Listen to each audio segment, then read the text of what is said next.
আসসালামু আলাইকুম আরহামতুল্লাহি ওয়া বারাকাতুহু।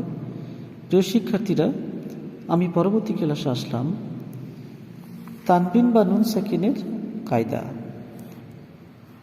এই পর্বটির নাম হচ্ছে ইকলাব।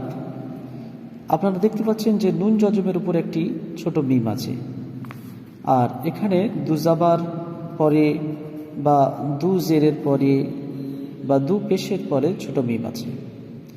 এ পড়ার নিয়ম হলো, আমরা কি করব, নুন জজমকে বাদ দিয়ে মিম জজমের সঙ্গে মিলিয়ে পড়ব।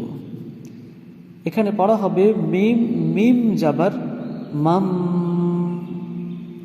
যেহেতু এখানে মিম জজম হচ্ছে আর মিম জজমের পরে বা আসলে মিমে গুণনা করতে হয়, তাই এখানে মিমে গুণনা করতে হবে।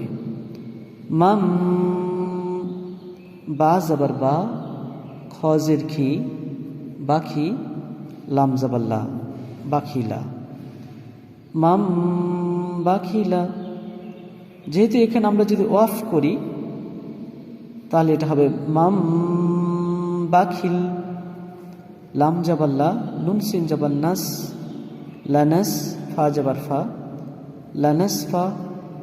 আইন মিম জাবার, যেহেতু এখানে দুটি জাবার আছে, এখানে একটা জাবারকে বাদ দিয়ে দেবে এবং আলিফটাও বাদ যাবে। যেহেতু যখন জজম অক্ষরের সঙ্গে মিলে পড়তে হবে তখন আর তার আগে কোনো মাদ হয় না, তাই এখানে আলিফকেও বাদ দিতে হবে। তাই আইন মিম জাবার আম, যেহেতু মিম জজম হয়েছে ওর পরে বা এসেছে, তাই এখানে আম অর্থাৎ মিমে গুণনা করতে হবে। আইন মিম জাবার আম, লানাসফা আম, বা নুন জের বিন, নুন আলিফ জাবার না, মাঝখানে আলিফ লাম এগুলো হরফে শামসি, তাই এখানে আলিফ লামকে বাদ দিয়ে তাসদীদ ওয়ালা অক্ষরের সঙ্গে মিলিয়ে পড়তে হবে। বিন্নাসিয়াতি,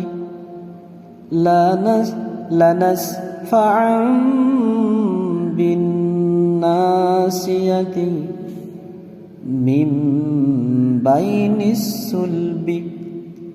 আয়াত যদি করি আমি, এখানে থামা হয়, তাহলে মিম বাইনিস সুলব। কাফ জের কি, র আলিফ জাবার র, কি র। মিম দুজের আছে, এখানে একটি জের করে মিম জজমের সঙ্গে মিলে পড়তে হবে, তাই উপরে ছোট্ট মিমটের সঙ্গে পড়তে হবে মিম মিম জের মিম, কি র মিম বাররতিন। মিম মিম জের মিম, বা আইন জাবার বা, মিম বা, দাল জের দি, মিম বাদি।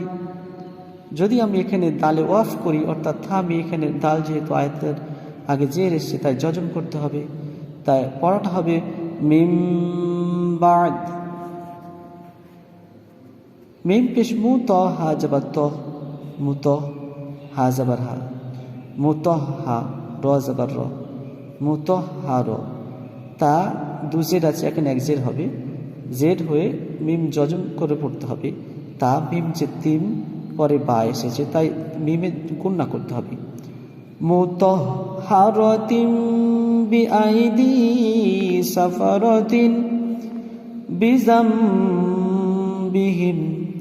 খবীরুম বিমা তা'মালুন সামিউম বাসীর কাল্লা লা ইউনবাযান্না আলিমুম বিযাতিস সুদূর রাজউম বাঈদুন রাসূলুম বিমা লা তাহওয়া। প্রিয় শিক্ষার্থীরা, এখানে ছোট যে মিমগুলো দেখতে পাচ্ছি এগুলো অ্যাকচুয়াল নুন জজমের উপরে আর দুজা বা দুজের দুপেশ পরে আসে বা উপরে আসে। নুন জজমকে বাদ দিয়ে মিম জজম করে পড়তে হবে। দুজা বা দুজের দুপেশ এক জাবার এক জের এক পেশ করে মিম জজমের সঙ্গে মিলে পড়তে হবে। আর যেহেতু মিম জজমের পরে বা হচ্ছে, তাই মিমে গুণনা করতে হবে। আপনারা এই ক্লাসটি বেশি বেশি করে প্র্যাকটিস করবেন। ইনশাআল্লাহ আপনারা ইকলাব সম্পর্কে জানতে পারবেন। এই নিয়মকে ইকলাব বলা হয়। নুন যজম পরিবর্তন করে পড়া হচ্ছে, তাই এবং নুন যজমের পরিবর্তে মিম যজম করে পড়া হচ্ছে, এবং দুজাবা দুজে দু পেশের সঙ্গে মিলিয়ে মিম যজম করে পড়া হচ্ছে। এই নিয়মকে ইকলাব বলে। আপনারা গুণনা করে পড়বেন এই নিয়মকে। ইনশাআল্লাহ আপনারা ইকলাব সম্পর্কে জানতে পারবেন।